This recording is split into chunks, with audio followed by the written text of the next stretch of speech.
Noticia que dice que Kicillof se defendió con argumentos del chat GPT. Bueno, da para todo este mundo loco.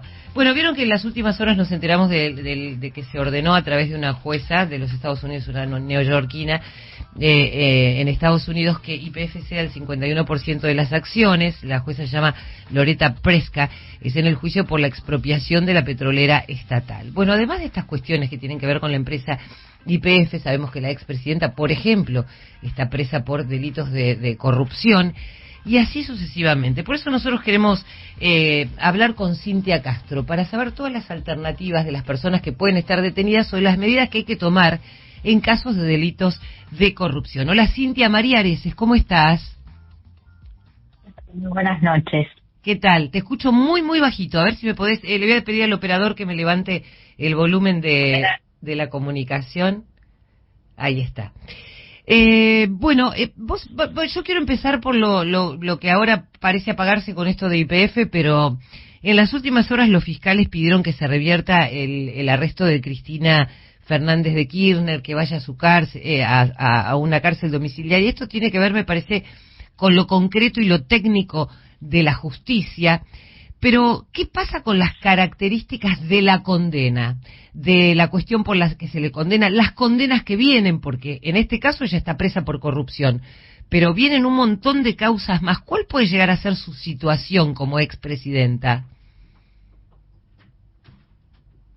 Bueno, a ver, la ley en principio debe ser igual para todos, y más allá de que sea expresidenta, debe cumplir con la condena que tiene. No importa si es de corrupción, tiene una condena penal. Esto que implica que tiene los mismos derechos y las mismas limitaciones que cualquier otro reo. Uh-huh. Entonces, con eso también debemos advertir de que aquellas personas que tienen que son mayores de 70 años gozan del privilegio de la prisión domiciliaria. Sí, sí. Entonces, son, por un lado, tenemos la condena que debe cumplirla. Después tiene beneficios como expresidenta, sí, en principio es la custodia como expresidenta, que eso no se le va a bajar, uh-huh. No se la pueden dar de baja. Y por otro lado, que por la edad, así como cualquier preso puede gozar del beneficio de la prisión domiciliaria. Uh-huh. Por caso Alperovich, por ejemplo. Claro, claro. Ahora la pidió López también, pero López porque dice que está loco. Sí. Bueno, pero López es un caso extraño, López. Sí, es un caso extraño. Uh-huh. Ella pide, y sus abogados inclusive intervienen, inclusive escuché en las últimas horas también a una senadora. Ella quiere que las visitas sean libres, no quiere tener que pedirle permiso al tribunal, y en las últimas horas algunos senadores indicaron que ellos tenían como la Constitución en la mano, que como tenían fueros podrían entrar y salir libremente de la vida de Cristina, es decir, visitarla cuando quisieran. ¿Están así? No, las visitas en prisión domiciliaria no son libres, uh-huh. Ni son ilimitadas. A ver, la prisión domiciliaria es una modalidad de cumplimiento de la prisión. Uh-huh. Esto se da en el domicilio del condenado, un domicilio que puede ser suyo, pero que lo propone y lo tiene que aceptar el tribunal. Uh-huh. Y son autorizados, por razones de salud, edad avanzada, pero quien está bajo esta modalidad se considera igualmente privado de la libertad, solo cambia el lugar de detención. Entonces, a ver, las visitas... ¿puede recibir visitas? Sí, puede recibir visitas, no condicionadas como quedó sujeta de que la familia, el abogado, la custodia, no, porque las visitas tienen que ser autorizadas y tienen que ser controladas por el juzgado. No es a dedo las visitas. Ahora vos decís, la única... Una persona, sí. Una persona se apunta para visitarla o solicita la visita, eso tiene que ser autorizada, tiene que ser controlada. La negación o la negativa a todo tipo de visitas constituye, a los fines de la Constitución, un trato desigual para esta presa. Y si no, tiene que ser argumentada. Digo, si vos le negás una visita por alguna razón, desde la justicia me imagino que tendrán que argumentarlo.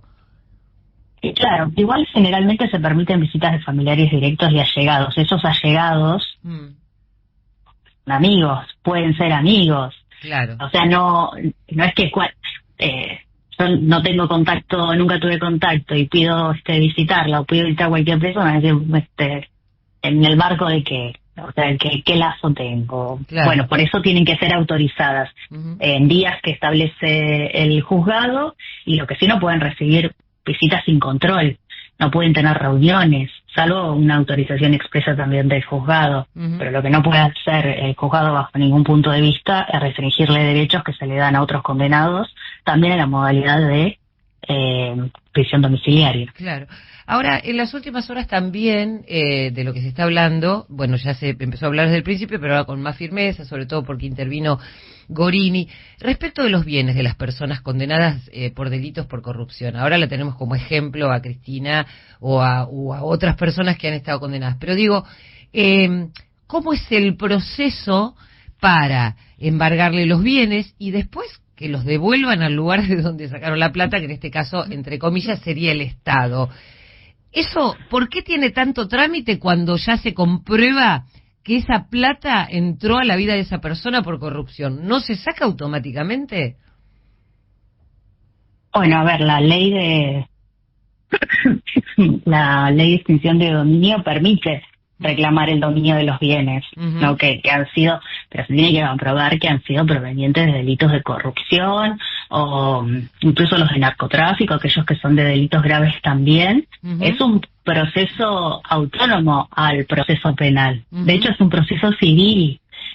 Incluso si se comprueba que esos bienes son productos de delitos de corrupción, aunque la condena penal no esté firme, esta ley justamente ha sido limitada en su aplicación, y más allá que enfrenta planteos de constitucionalidad, se permiten embargos de recuperos de activos en el exterior. Ajá. Entonces, sí los pueden solicitar, se pueden asegurar bienes, por ejemplo, mientras dure el proceso penal, que es a través del embargo preventivo. Se puede pedir una administración judicial, pero bueno, en este caso, si la condena incluye el decomiso, después puede ordenar la transferencia de los bienes al Estado Nacional. O también por ejemplo, a un ente público que sea damnificado por él. Claro. Ahora, en el caso de la expresidenta, ¿no? Que también se ha dicho que traspasó sus bienes a sus hijos. En el caso de Máximo o de Florencia. No digo, sobre todo en el caso de Florencia, que hayan estado involucrados en la corrupción, pero sí aceptaron ese dinero que presuntamente sería producto de actos de corrupción. ¿Qué sucede en esos casos con los familiares directos, como por ejemplo los hijos? Bueno, el hijo o la hija se quedó con un departamento, una casa, un auto, lo que fuere.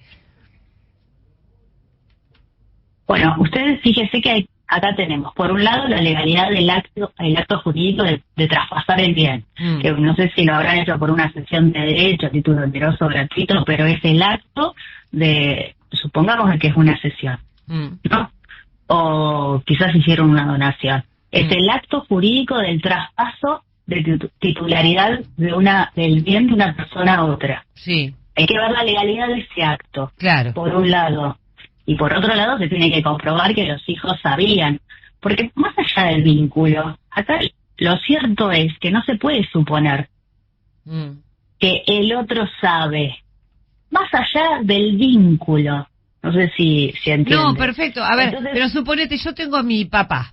Mi papá comete un ilícito, ¿no? Y se queda con bienes, sean del Estado, de quien fuera. Esta fue una persona. Entonces, me dona, es el resultado de esa estafa para que a él no le quiten nada y me la dona a mí, suponiendo que no. Ahora, ¿puedo yo no saber que eso es parte de la estafa que hizo mi viejo? Pero la justicia no me intima a mí a que devuelva algo que proviene de un dinero ilícito. ¿Se entiende? Bueno, la justicia no le va a decir a usted que haga la devolución. Porque la devolución implica, por su lado, acceder voluntariamente, y eso no sucede. Entonces, a ver, en este caso, cuando se ha transferido bienes para ocultarlos y evitar embargos, se debe probar de que ese acto jurídico de traspaso de dominio, de titularidad, fue justamente para ocultar y evitar embargos, porque esto implica fraude, una simulación de actos jurídicos. Entonces se puede declarar inoponible al Estado y esa transferencia puede declararse nula y imputarla a los hijos en el caso de que hayan actuado dentro de una simulación. Claro. Pero ¿qué debe demostrar el Estado? Justamente de que eso se realizó, no solamente después de la comisión del delito, sino que también hubo connivencia por parte de los hijos y ella en este caso, y la justicia puede embargar, puede decomisar el bien aunque esté en manos de los hijos, pero todo lo que sucede o lo que sucedió se debe probar, no suponer. Totalmente. Y le voy a hacer una pregunta que no tiene nada que ver con los delitos de corrupción concretamente, si me la puede contestar, todo bien, y si no también, está todo bien. No, y tiene que ver con esto que han pedido los fiscales respecto de que vaya a una celda común. Bueno, dicen que no es una prerrogativa, no entiendo por qué, dicen, tiene una situación privilegiada anómala, que termina convalidando una prerrogativa contraria a la igualdad ante la ley, e inclusive le cuestionan que cuando ella teme por su seguridad en ese departamento de la calle San José está más que expuesta. Bueno, se le habilita por un lado porque si es una, ¿cómo dijo usted, una detención anómala? Sí, que se decía que era una detención anómala. Me entienden que la expresidenta, me refiero a Luciani y Mola, ¿no? Tiene una situación privilegiada, anómala, que termina convalidando una prerrogativa contraria a la igualdad ante la ley, como para que vaya a una cárcel común. Claro, la mujer tiene más de 70 años. Sí. Sí, tiene una condición que puede generar un tema de salud.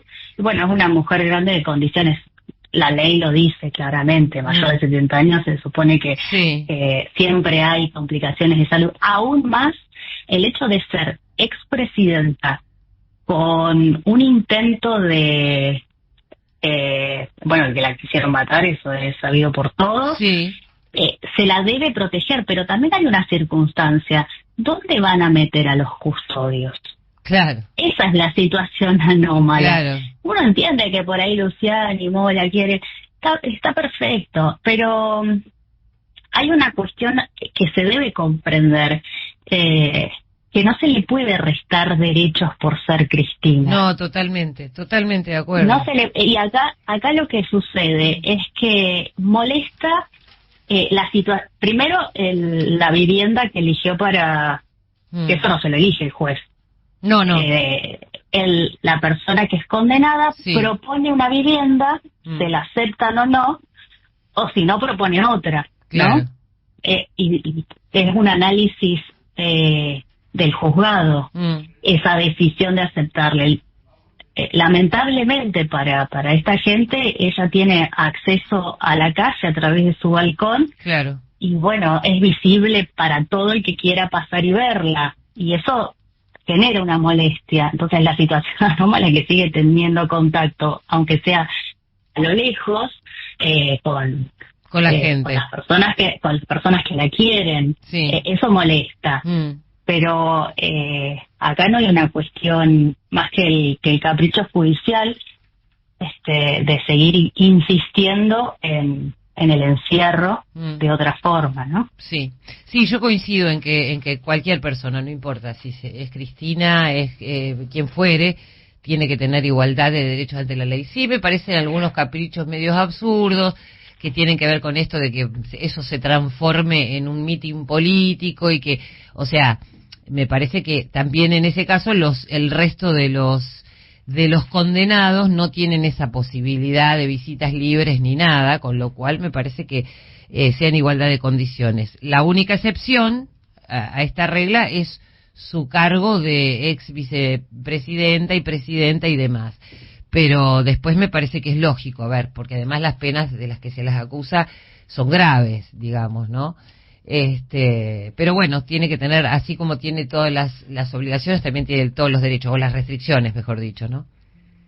Sí, y los fiscales también tienen que observar seriamente de que no pueden ellos incurrir en posibles faltas de objetividad o faltas de imparcialidad en relación al tratamiento entre un reo y otro. No puede ser que esto suceda incluso a la vista de todos, porque esta específicamente es una causa de alta sensibilidad política, pero usted fíjese que este tipo de cuestionamientos a un delincuente sexual por agresión sexual como Alperovich, esto no se le está haciendo. ¿Pero por qué? Y porque al tipo no lo quiere nadie, no lo va a ver nadie a la calle, o sea, nadie lo espera en la calle, nadie está esperando que salga a saludar. Y bueno, y eso es comprensible, que moleste al, no sé si al poder político tanto, pero mucho más al poder económico que es el que ha impulsado. Sí, y además hay cuestiones ideológicas de uno y otro lado que, a ver, se suele perder bastante la objetividad, sobre todo... Claro, pero el Poder Judicial no puede caer en eso, porque entonces no están preparados ni no están a la altura del juzgamiento, porque ellos tienen responsabilidades como funcionarios públicos y deben actuar en el marco del rol como acusadores públicos, en el caso de los fiscales, en las causas que llevan adelante, y no puede existir ningún tipo de subjetividad al momento de perseguir a un reo a toda costa, incluso violando la ley o violando el principio de igualdad. Sí, totalmente. ¿Y qué pasa con, te hago la última pregunta, ya que sos tan amable, el caso de Lázaro Báez, por ejemplo, que tenía domiciliaria, me parece que hubo un exceso en la libertad, entre comillas, que tenía, porque han comentado que se hacían asados multitudinarios, que recibía visitas, o sea, tenía todo el confort, ¿no? Además de las idas y vueltas de todas las personas que podían visitarlo. Pero ese confort también era producto de la corrupción. Entonces ahí todo esto me hacía bastante ruido. Bueno, a ver, hagamos una comparación igualitaria. ¿Sucede eso con Cristina? No sucede. No. Lázaro Báez no lo va a votar nadie, no lo votó nunca nadie, antes no lo registraban.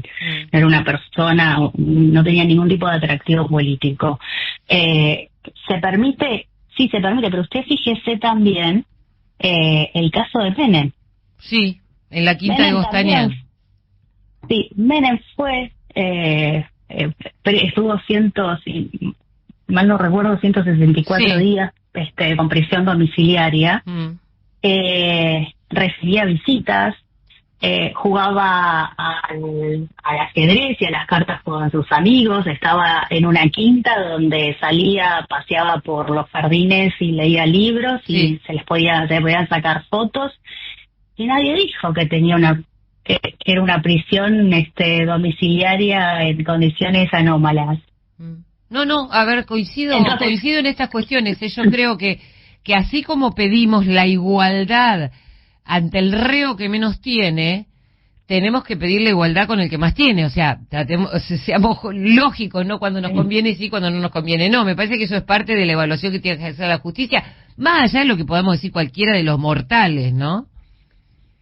Sí, a ver, no es un capricho de uno ni es una cuestión, una opinión política. No, claro. Es la ley.